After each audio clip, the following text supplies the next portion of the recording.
Mami Min Bernardo, abay narito ang kanyang reaksyon patungkol sa pagpapaseksi ng kanyang anak. Ang lahat ng yan, but before that, if you haven't subscribed yet to my YouTube channel, please don't forget to like, share, and subscribe.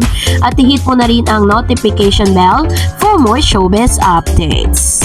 Bago tayo mag-umpisa sa ating updates for today's video, nais ko po muna of course magpasalamat sa lahat ng mga legit na nagmamahal, sumusubaybay at lagi pong nakatutok sa lahat ng ating mga updates. Maraming salamat po. And for today's video, isa sa mga malaking katanungan ngayon sa social media, kung handa na daw ba di umano na magpa-sexy ang isang Catherine Bernardo o handa na nga bang pasukin ni Catherine Bernardo ang mundo ng pagpapaseksi. Usap-usapan kasi ngayon ang mga nag-uumapaw na kaseksihan ng kapamilya star na si Catherine Bernardo sa social media. Ito ay kaugnay sa naging mainit na dance performance ng dalaga sa nagdaang Superbad 2024 Finals. Biruin ninyo ha, lahat ng ginagawa ni Miss Catherine Bernardo sa telebisyon, social media, at sa iba't ibang klase ng platform, lagi po nagte-trending at pinag-uusapan.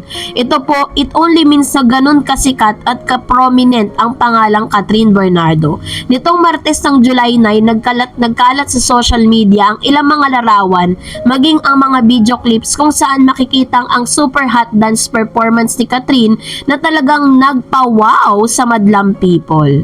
Marami rin sa mga madlang people ang talagang napahanga at sinabing simula nang maging single ang dalaga ay tila mas naging komportable na ito sa kanyang sarili.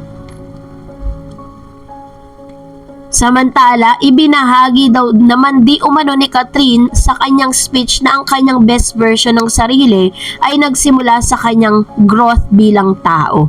To become the best version of ourselves, it comes with a growth. For me, as long as you have awareness and willingness to grow every day, pagbabahagi ng dalaga. Pagpapatuloy pa ni Catherine, I believe in the 1% habit. Like every day, you try to be 1% better. You can do anything overnight, so 1% is progress.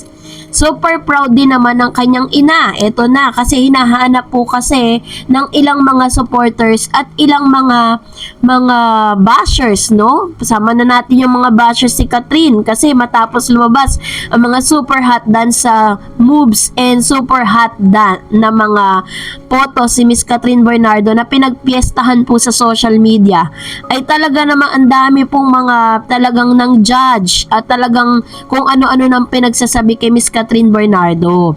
Talagang masasabi mo na parang kala mo sobrang napakalaswa ng ginawa ni Miss Catherine Bernardo samantalang si Catherine Bernardo lang ang gumawa ng ganitong super hot dance na hindi mo kakikitaan ng pagkamalaswa, no? Sa akin lang po yun that's my opinion.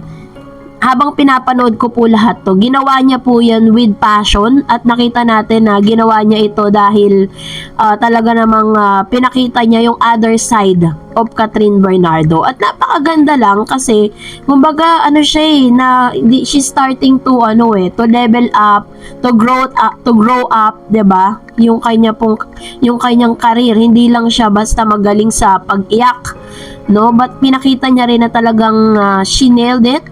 At nakita natin talagang suportado siya ng kanyang mga magulang. Kasi kasi nag-post si Mami Min, no, sa kanyang IG. Pinost niya po yung performance ng kanyang anak na kahit sexy talaga ay elegante pa rin panoorin. Sabi niya, super proud. Congratulations, anak, so proud beyond words. Say nito sa kanyang Instagram post kalakip ng naging performance ni Catherine. Nagpasalamat rin si Mami Min sa mga taong nagpakita at patuloy na nagbibigay suporta sa kanyang anak. Thank you so much to everyone who was there to support and guide. At Bernardo Cat, grabe ang hard work and preparation mo for this, anak. Na-test na naman ang self-control and disiplina mo. Dagdag pa nito. Bukod kay Catherine, present rin sa Superbads 2024 sina Marian Rivera, Pia Wurtzbach at Aga Mulak.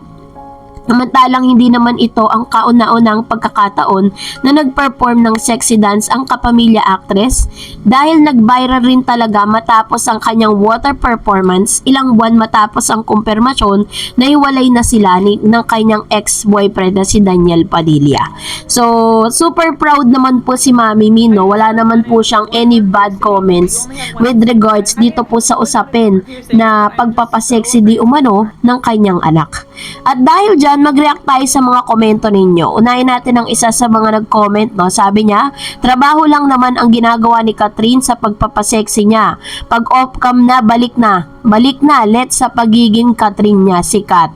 Trabaho lang mga bashers at fans, walang personalan. Uulitin ko, wag masyadong dibdibin ang pagiging fans nyo sa artista dahil sa huli kayo lang din ang naghahanap ng ikakasakit ng puso nyo at may stress lang kayo. Okay, true. Ito po talaga yung pinaka-real talk na pwede nating paniwalaan. Kasi 'di ba parang we expect something more from other artists, yung mga iniidolo nating mga artista. Tapos kapag po yung expectation natin ay hindi nangyari dun po sa minamahal natin at iniidolo natin, masasaktan tayo in the end.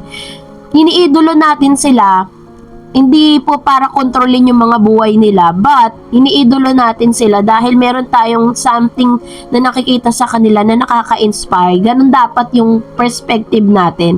Sabi ni Jojo Rampa, at then forever hanggang dulo. Busy lang silang dalawa pero ang suporta nila sa dalawa ay hindi mawawala. Hintay na lang natin ang pag-amin nila. Mas mabuti kung pribado ang buhay nila, walang manggugulo. Basta masaya silang dalawa, masaya na rin ako. Kung sila talaga ang itinadhana, di mas mabuti. True naman, 'di ba? Sana lahat po ng mga commentators at mga supporters ng Kat din ay katulad po ninyo. Sabi pa ng isang user, okay lang ang sexy dance si Catherine. She did it well. Kaya naman sumayaw ng ganyan. Kaya niya naman sumayaw ng ganyan. I-deadman na lang ang mga inggitera na yan. Cut then forever. True. For the win tayo dyan. Sabi ni Miss Conchita Verde, maraming salamat G-Force. Ingat-ingat kayo sa idol namin. Ayan. True. Salamat po Ma'am si Conchita at sa isa natin sa mga viewers natin dito po sa ating YouTube channel. At maraming salamat sa pag-support at paninindigan para sa Kat din. And sabi ni Miss Marilyn Cervantes, bashers makabash lang. Si Alden 2023 nag-century tuna with super buds with Bea Alonso and Marian Rivera and other artists. Bakit pag si Catherine or Kat din dami hanash? True, ako din po. Napansin ko din, hindi masama ang ganyang sayaw at pagpapakita ng body or skin at sumayaw ng sexy. Concentrate nyo na lang sa iniidolo ninyo ang magkaroon naman ng saysay ang pambabash nyo. Napaghahalataan tuloy kayo ng mga inggit dahil lalong sumisikat ang Kat din. Tama, 'di ba? Parang kapag si Catherine ba yung gumawa niyan, napaka big deal para sa lahat, 'di ba? So, hayaan na natin sila at alam po nila yung ginagawa nila. At alam din naman ni Miss Catherine Bernardo na kahit anong sabihin ng mga bashers, hindi naman po nun madidefine yung pagkatao niya.